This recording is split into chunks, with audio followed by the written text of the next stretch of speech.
आज मुझे बहुत खुशी है कि हमारे भाई, हमारे मित्र, हमारी पार्टी के सीनियर लीडर सत्येंद्र जैन जी को ऑनरेबल कोर्ट से ज़मानत मिल गई है।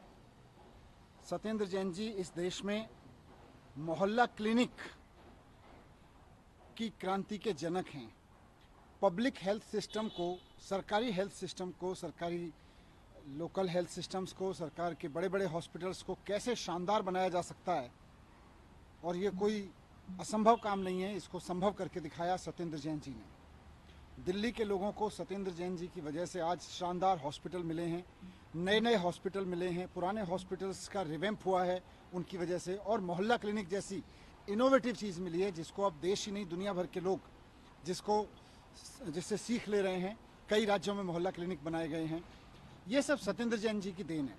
सत्येंद्र जैन जी बहुत मेहनत के साथ दिल्ली के लोगों की सेवा कर रहे थे, लेकिन भारतीय जनता पार्टी ने कुचक्र करके, षड्यंत्र करके, क्योंकि उनको डर लग रहा था कि अगर अरविंद केजरीवाल जी की सरकार इसी तरह से दिल्ली के लोगों की स्वास्थ्य सेवाओं को ठीक करती रही तो दिल्ली नहीं पूरे देश में लोग बीजेपी से भी क्वेश्चन पूछने लगेंगे कि भाई अगर सत्येंद्र जैन और अरविंद केजरीवाल जी दिल्ली के अस्पतालों को ठीक कर सकते हैं तो आप गुजरात के, उत्तर प्रदेश के अस्पतालों को ठीक क्यों नहीं कर रहे?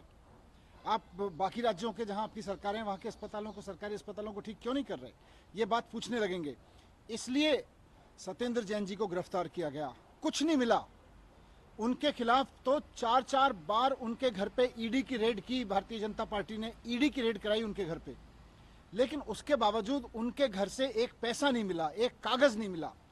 झूठे आरोप में, झूठे षड्यंत्र के तहत पीएमएलए कानून लगा के उनके ऊपर उनको जेल में रखा गया। ये भारतीय जनता पार्टी की बहुत बड़ी साजिश थी।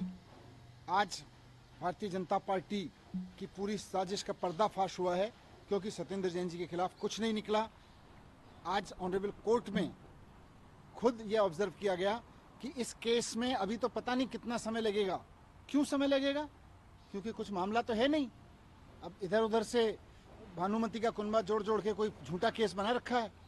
तो आज मोदी जी को, भारतीय जनता पार्टी को सत्येंद्र जैन जी से माफ़ी मांगनी चाहिए उनके इतने सारे दिन खराब करने के लिए। और सिर्फ सत्येंद्र जैन जी से नहीं, आज मोदी जी को और भारतीय जनता पार्टी को दिल्ली के लोगों से माफ़ी मांगनी चाहिए, क्योंकि सत्येंद्र जैन जी के जेल में जाने से सरकारी अस्पतालों में जो काम इतनी तेज़ी से चल रहा था उसका नुकसान हुआ है। सत्येंद्र जैन जी के जाने से मोहल्ला क्लिनिक में जो काम चल रहे थे उनका नुकसान हुआ है। भारतीय जनता पार्टी ने सत्येंद्र जैन जी को जेल में डाला, मुझको जेल में डाला झूठे आरोप लगा के, अरविंद केजरीवाल जी को जेल में डाला, संजय सिंह जी को जेल में डाला। और सब चीज़ों में, इन सब मामलों में एक चीज़ कॉमन है, किसी के यहाँ से कुछ नहीं निकला, सिर्फ झूठे आरोप भारतीय जनता पार्टी ने लगाए और उनकी वजह से उनकी ईडी ने पकड़ के लोगों को जेल में डाला। मुझको भी झूठे आरोपों में डाला, मेरे यहाँ से कुछ नहीं मिला। अरविंद केजरीवाल जी के यहाँ से कुछ नहीं मिला, उनको भी जेल में डाल दिया। संजय सिंह जी के यहाँ से कुछ नहीं मिला, उनको भी जेल में डाल दिया। सत्येंद्र जैन जी के यहाँ से कुछ नहीं मिला, उनको भी जेल में डाल के रखा इतने लंबे समय तक। केवल एक ही मकसद था, दिल्ली के लोगों के काम रोकना। मैं आज दिल्ली के लोगों को भी कहना चाहता हूं कि भारतीय जनता पार्टी काम रोकने का षड्यंत्र करती है। आपने देख लिया कि पिछले 1-1.5 साल में हम सबको जेल में डाल के इनकी मंशा किस तरह से काम रोकने की थी। लेकिन अब अरविंद केजरीवाल जी बाहर हैं, उसके पहले संजय सिंह जी मैं बाहर आ गए थे, सत्येंद्र जैन भी बाहर आ गए हैं।